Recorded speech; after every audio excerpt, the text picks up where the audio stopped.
So we move on to this next concept called overfitting versus underfitting, also known as bias variance trade-off.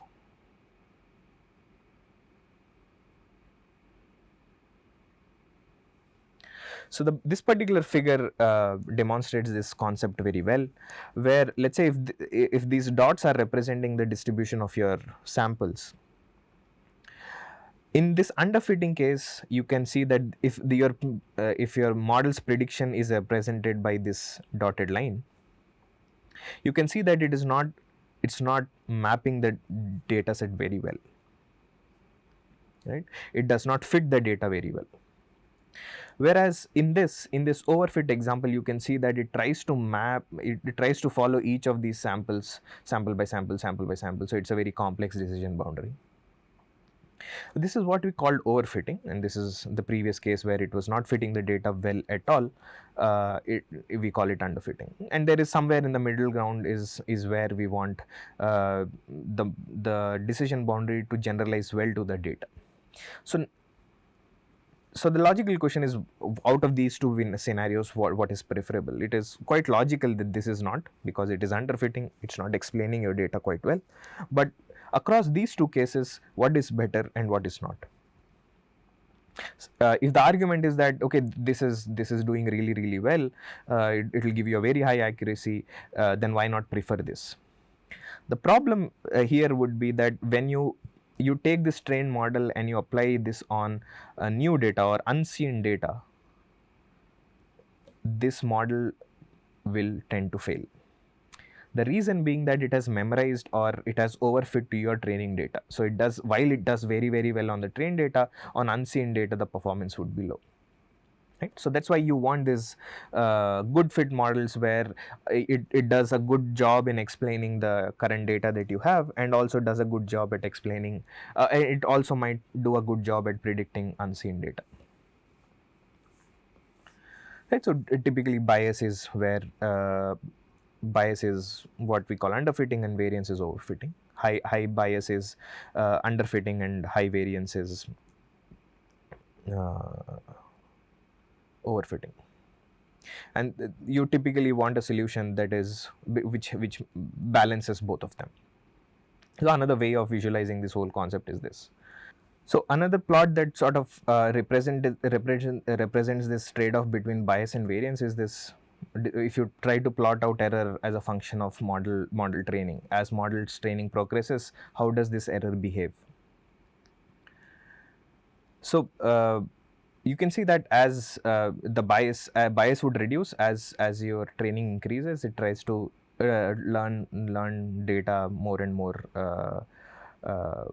incrementally well, and the training error would come down. At the same time, your let's say test error or test accuracy would also try to go up. So typically you want this middle spot where your train accuracy and test accuracy are somewhere in the middle. There is a good trade-off between both of them, and it's an equilibrium that you have to find out depending on the problem and downstream task. So one way that this could be handled, basically one way that you can understand whether it's an underfit and overfit is by splitting your whole data into this buckets of train and test, and typically also train, validation and test. So the here basic idea is that when you have trained the model and you're trying to evaluate the model, you should ideally evaluate it on data that the model has not seen. If the model has seen that data, it already, let's say, already processed it, and it is likely to perform well. But true performance of the model is reflected only when you test it on unseen data. So that is the purpose of test data. But what is the purpose of this validation split, also known as development split? So let's say that there are usually in many of these algorithms, there are a lot of hyperparameters. Hyperparameters are these parameters in the model which are not really learned as part of your training process, but these are, think of them as knobs on your, a volume knob on your music player or your fan speed knob, right? You have to adjust them as it suits your purpose. So hyperparameters are not really learned, although they can take they can take any value in an algorithm, but these values are not learned as part of your training regimen. And these parameters you have to adjust and find out whether which combination gives you a good performance. But still, you still have to, let's say there are a bunch of hyperparameter in your algorithm, and you have to it can take, let's say, various combination of various combinations it can take, and you have to find out which combination of these h1, h2 and h3 hyperparameters would give you the best performance model wise. Let's assume that this is the best combination. How do you find out? Going by the naive approach, you can say that I'll train a model using this configuration, I'll train a model using this configuration, so on and so forth. At the end of it, I will evaluate which one gave me the best performance, and that would be the hyperparameter combination of my choice. So this you're training on some data and evaluating on some data to get the performance, what was the performance in each of these combinations. How do you do that? Do you use a test set? But if you're using this test set across this, let's say in this case there are 9 experiments that you're running, 9 iterations you're running, and you're using the same test set across these 9 iterations, then you're looking at the same test set multiple number of times. So your results are again getting fine-tuned to this test data or overfit to this test data. This is what you would want to avoid, right? So that's why people typically do this third split, where this validation split is where you are trying to understand how do I choose my hyperparameters. So these set of experiments and evaluations would be run on validation data, and you finally do evaluation on test data only once and not more than that. An associated concept is k-cross validation. If you are doing if you are doing, let's say, n number of iterations of that experiment, then each of these iterations the dev set would change, and this would give you a more generalized picture of how well the model would perform on unseen data. Right? That's the whole point of k-cross validation. Right. So this is where we switch from slides to code and try to understand or look at certain examples where we implement the same pipeline in Python using a library called sklearn.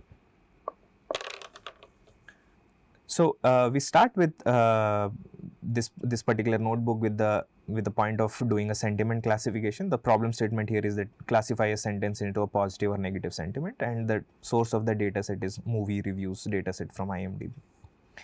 So we start with installing certain libraries that are necessary, and the main one here is scikit-learn, which exposes a lot of these data manipulation, encoding, representation encoding, and algorithms as simple callable functions, pre-implemented functions that you can use. Simple installation followed by simple imports, and yeah. So here is where we are going over so the main data set is loaded here, movies data set, movie reviews data set, and for that we are using a library called NLTK, and this is a data set that is already present, say, so we are just using them.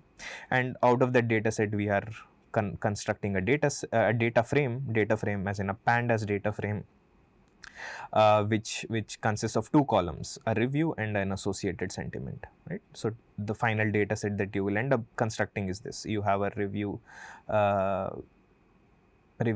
column where it contains the text, and you have a sentiment given as part of the annotations, whether the sentiment was positive or negative. After that, as you said, once you have the data, you can apply some pre-processing functions on top of that. So only pre-processing that are being applied here is that, one, it is converted into lowercase, so any variation of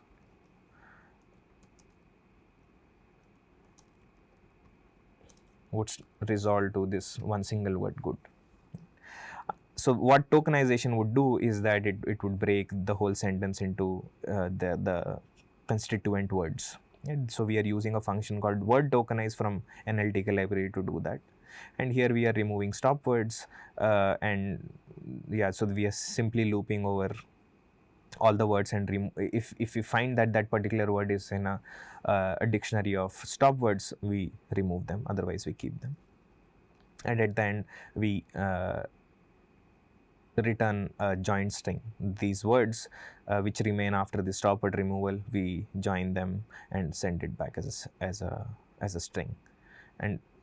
And here we are applying this pre-processed text over all of these review text that we have in our data set.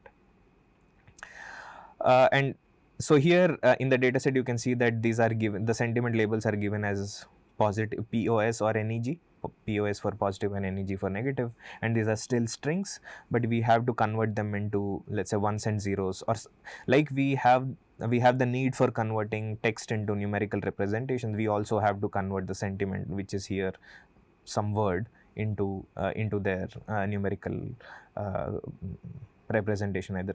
So neg will be represented by class 0, positive would be represented by this number 1. Okay. So your data set, if you try to visualize, this is how it looks. So we are looking at a class-wise distribution across the data set, and we can see that this is fairly balanced. By balanced data set, we mean that the number of samples from class 0 are same, or more or less same, or same as samples from class 1. This need not always be the case. You will more often than not run into these cases or problems where both the classes are unbalanced. So let's say class 1 is very less as compared to class 0. So as we looked in our slides, we have to split our data set, the complete data set, into the train, test and validation split, and we are using a function called train underscore test underscore split. This is again a function that is exported from sklearn if you go above and see. Right, so far what we have covered, we have looked at data, we have done some pre-processing, and we have created these train, test and validation splits. So the next process that we have to do is we have to vectorize them, or vectorization would also, it's the same term representing numerical representation, where you have to convert, your reviews are still raw strings, your reviews are still strings, right? Strings like this, but only like with some pre-processing applied to them. If that is the case, before you send these samples to a ML algorithm, you have to convert them into their numerical representation, and that's what this vectorizer does. So TF-IDF vectorizer, TF-IDF again is a concept that we discussed in our slides. TF-IDF vectorizer is a function that we are borrowing from sklearn library, and we are applying this function on our the train data set, the validation and the test data set, so that we get the numerical representation for all our 3 splits. And here while vectorizing, you can mention that the maximum number of features we want is 5000. So that means that maximum number of columns that will be there in your data set would be limited to 5000, and this is the number that you can vary. And again, this is one of the hyperparameters as we had mentioned previously. So once you have converted your data into numerical representation, the next step would be to train an algorithm based on that. So algorithm that we are using is a simple logistical regression, and again this logistic regression is a function that we are borrowing from sklearn library, scikit-learn library, and training the model. So once you instantiate the model, you fit the model to your train data, right? So this model.fit would need 2 arguments. One is the train, the x from the train, and also the labels, the gold labels that are provided as part of the data. So y underscore train is representing those labels, ground truth or gold labels, and x train vec is representing your vectorized form of your reviews.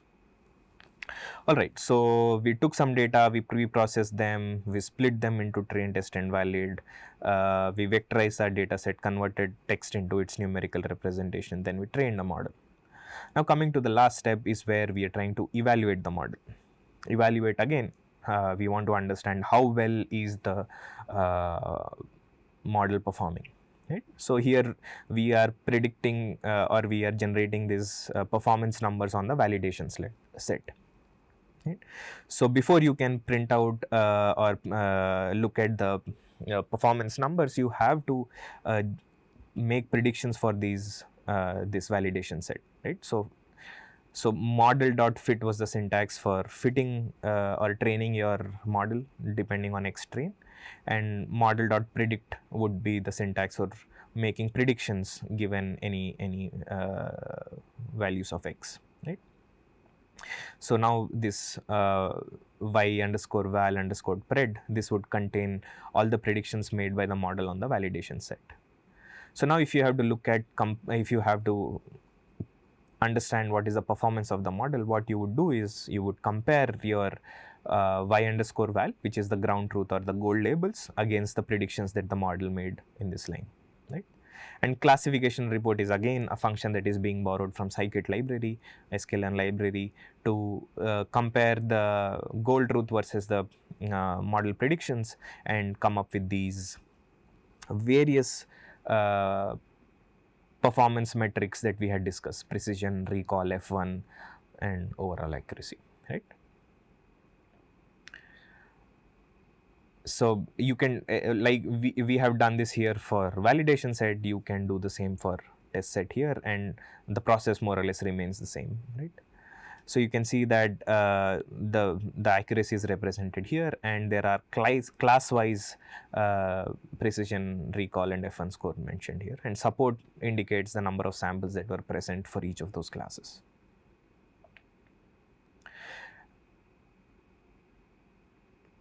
So you using those numbers that you had generated above, you can like you had generated a classification report, you can also generate accuracy score, confusion matrix. Confusion matrix is stuff like this, where there are gold labels and you are comparing, you are creating essentially a matrix between the gold truth and the model predictions.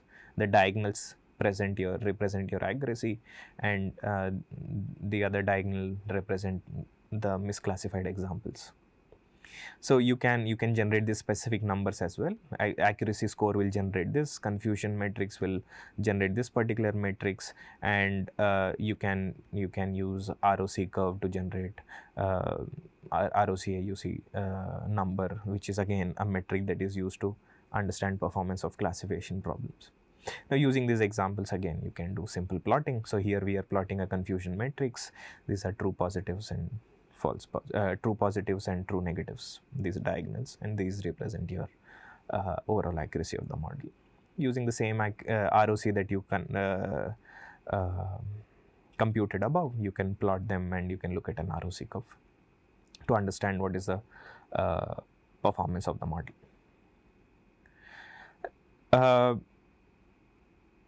Next, you can also look at out of all the misclassified examples, so these 30s which were actually 1 but were predicted as 0, and these were actually 0 but predicted as class 1.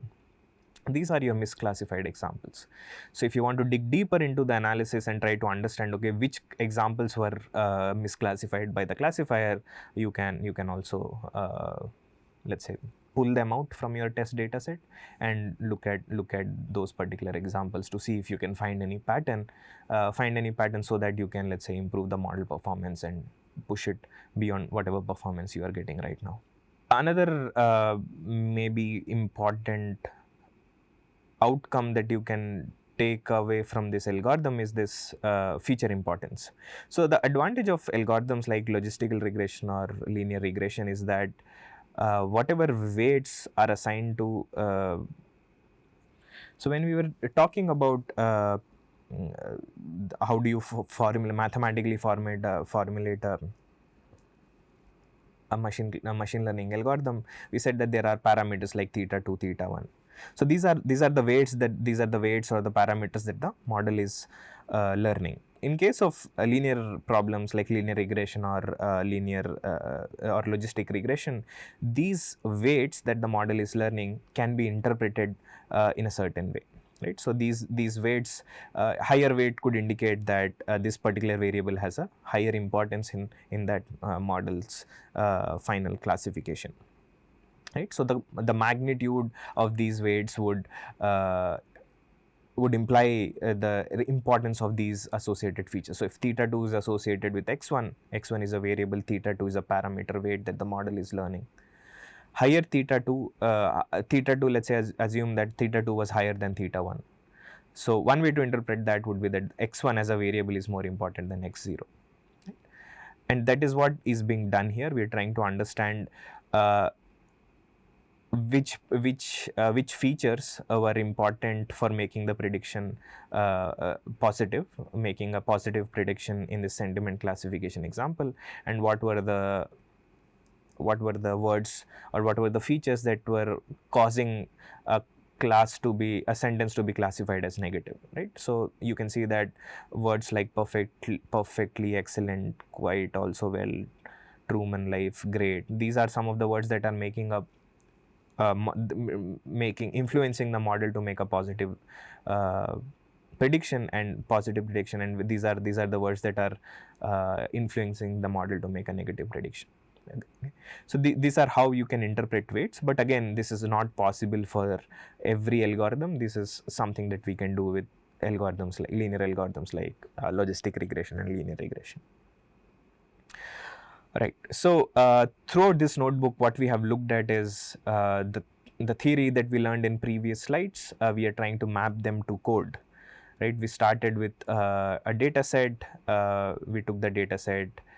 We apply some pre-processing techniques. Did some preliminary data analysis, exploratory data analysis on the data set. Then we split the data. We figured out a way to convert the review text into numerical representation, and we trained a particular model, and after that we evaluated the model, right? So what we have seen in this notebook is the whole pipeline that we discussed in the slides. So this was a quick introduction to machine learning, the theory and some practical aspects. Thank you for listening and for your patient hearing. Thank you.